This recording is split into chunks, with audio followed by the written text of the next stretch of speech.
Ассалаумағалейкум. Қалдарыңыз қалай, қадірменділер? Бүгін мен назарларыңызға Джек Делла Мадалена мен Ислам Махачев кездесуіне болжамды ұсынамын.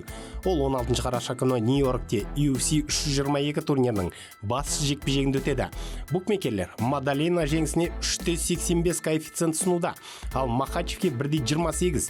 Көріп отырғандарыңыздай, Ислам мұнда үлкен фаворит, ал Джек үлкен андердог. Махачев жаңа дивизионға көтеріліп, 18 жеңістен тұратын сериясы бар. Қазіргі чемпионға қарсы шығып жатқанына қарамастан, оны айқын фаворит санауда. Әрине, мұның бәрін неге сүйеніп жасап отқанын білеміз букмекерлердің. Дегенмен олар тым артық кеткен жоқ па? Сонымен, Джек Делла Мадалена, GDM, австралиялық, жасы 29-да, бойы 1.80, қол құлашы 1.85. ММА-дағы дебюта 2016 жылдың 12 наурызында басталды. ММА-дағы рекорды 18 жеңіс, 12 нокаут, 2 әдіспен 4-еуі ұпай санымен, 2 жеңілісі бар. Біреуін нокаутпен ұтылған, біреуін әдіспен жеңілген. UFC-дегі дебюта 2022 жылдың қаңтарында өтті. Мұндағы рекорды 8 жеңіс, 4 нокаут, 1 әдіспен, 3 ұпаймен, 0 жеңіліс. Жартылай орта салмақтың қазіргі чемпионы Pound for Pound'та 8-ші орында тұр. Австралиялықтың бойында италиялық қан жүріп жатыр. Шын аты жөні Джакомо Делла. Бала кезінде 6 жыл көлемінде регби ойнаған. Сосын ағасының ықпалымен боксқа ауысып, сол жақтан ММА-ға көшті. Мадаленаның дебюті 2016 жылы орын алды. Мүмкін бұл тым асығыс шешім болған шығар. Сол кездесудің 3-ші раундында ол техникалық нокаутпен ұтылады. Ал арада 2,5 ай өткенде тағы бір рет төбелесіп, 1-ші раундта қылқынуға түсіп қалады. Міне осы қос жеңілістен соң, оның еншісінде 18 жеңістен тұратын серия болады деп, ол өзі де жанындағылар да ойлаған емес. Бірақ көріп отырғанымыздай, ол бұл 18 жеңіс жолында әлемнің үздік лигасының чемпиондығына жетті.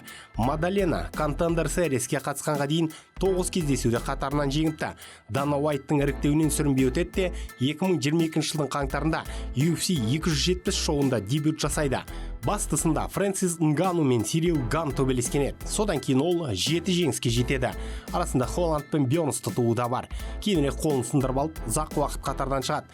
Қайта оралу 2025-тің наурызына сай келеді. Басында ол экс-чемпион Леон Эдвардсқа қарсы шығу керек еді. Бірақ біздің Шафкаттың жарақаты оған бірден сол кездегі чемпион Белал Мухаммадқа қарсы кездесуді ашады. Мамыр айында ол ұпай санымен ұтып алып, белбеуді еншілейді. Қысқаша тарихы міне осындай. Енді Ислам Махачев, дағыстандық, жасы 34-те, бойы 1.78, қол құлашы да 1.78. ММА-дағы дебюті 2010 жылдың 1 тамызы. ММА-дағы рекорды 27 жеңіс, 5 нокаут, 13 әдіс, 9 ұпай санымен, 1 жеңіліс, нокаутпен ұтылған. UFC-дегі дебютын 2015-тің 23 мамырында жасады. UFC-дегі рекорды 16 жеңіс, 3 нокаут, 8 әдіс, 5 ұпай санымен, 1 жеңіліс. UFC рейтингінде жеңіл салмақтың номері 1, Pound for Pound'та номері 2. Аңызға айналған Абдулманап Нурмагомедовтың шәкірті, жауынгерлік самбодан әлем чемпионы, халықаралық дәрежедегі спорт шебері. Махачев кәсіпқой ММА-да 19 жасында дебют жасайды. 11 жеңістің 4-еуін M1 Challenge турнирінде тіркейді. UFC-ге Хабибтің жақын ретінде орасан перспективамен алынады. Бірақ бұған бірден күмәндандырып қояды. Мұхиттың арғы бетіндегі 2-ші сынында ол бразилиялық ортан қол жауынгер Адриано Мартинстен 1-ші раундта нокаутпен жеңіледі. Ислам бұдан кейін жылға жуық жоқ болып кетеді де қайтадан жолын бастайды. 10 жеңіске жетеді. Ал Хабиб зейнетке кеткенде ол чемпиондық мүмкіндігін алады. 2022 жылдың қазан айында ол Чарльз Оливейраны 2-ші раундта ұтып белбеуді беліне тағады. Сосын ол 4 рет белбеуін сәтті қорғады. 2 рет Волкановскийге қарсы және Порье мен Корнейраны ұтты. Кейін дивизион алмастыруға шешім қабылдады. Енді болжам. Махачевтің тәжірибесі қарсыласқа қарағанда басым, оппозиция деңгейі жоғары. Дегенмен жаңа дивизионға өту бұрынғы көзірлерінің күшін жою мүмкін. Біріншіден Мадалена оған қарағанда әлде қайда ірілеу. Жалпы Джек орта салмақтың жауынгері ретінде мансабын бастаған 84 келді. Дегенмен бұл жеңістің кепілі емес. Бірақ күреске келгенде бұл дене айырмашылығы рөл ойнайды.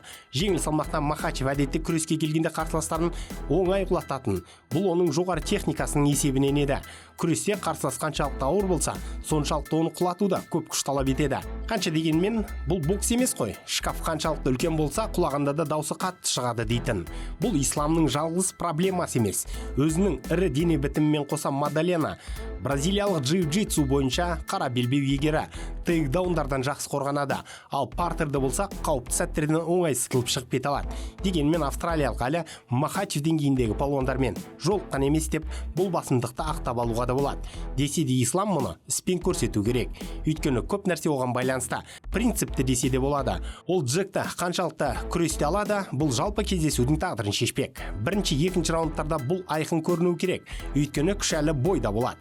Махачевте масса жинау мен шыдамдылықта соңғы рөлде болмауы тиіс. Бұл жағынан қандай да бір мәселе болды ма жоқ па білмейміз. Ал Джекте мұнда мәселе жоқ. Аяқта тұрып төбелесу мен страйкингке басымдық чемпионда болады. Ислам Махачевте бұл аспектілерде соңғы уақыттарда оң өзгерістер болғанмен, Мадаленаның заңды түрде промоушенның үздік боксшылар қатарында екенін мойындауымыз керек. Махачевтің қарсыласты жеңуіне мүмкіндік мол. Мезгілінен бұрында. Мұнда мен сабмишнды айтамын, төрешілер шешімменде. Бірақ бәрібір бұл кездесуде Джек ұпай санымен ұтысқа ие болады деп болжаймын. Джек Делла Мадаленада бәрі сәтті аяқталу үшін мына қимылдар жасау керек. Тік соққылармен ара қашықтықты ұстау. Қарсылас жақындап келе жатқанда оған қарсы төнулерге аса мән беру. Аяққа өткізбеу үшін тоқтаусыз қимылда болу. Осылайша ол Махачевті есептен жаңылтады. Ал дағыстандық соққы алмасуға шақырса қашпай қабылдау керек. Ислам Махачевке тоқтаусыз қысым керек. Осы арқылы қарсыласты қателестіріп аяғын өтеді. Торға жабыстырып, оппонентін клинчте шаршату. Осындай сәтте тейкдаунға да жол ашылады. Үшіншісі әрине партерге бару. Ал ары қарай ислам не жасау керектігін бәрімізден де жақсы біледі. Міне осы ағайын, сіздердің ойларыңыз қандай? Оны комменттен күтетін боламын. Бейнематериал ұнады ма, онда лайк басыңыз, пікір қалдырыңыз. Бұл біз үшін маңызды. Арнаға жазылып қоңыраушаны басып қойсаңыздар, соңғы жаңалықтарды бірден біліп отырасыздар. Уақыт тауып тамашалағандарыңыз үшін рахмет. Қазақ батырларының жеңісті жорықтары молынан болсын.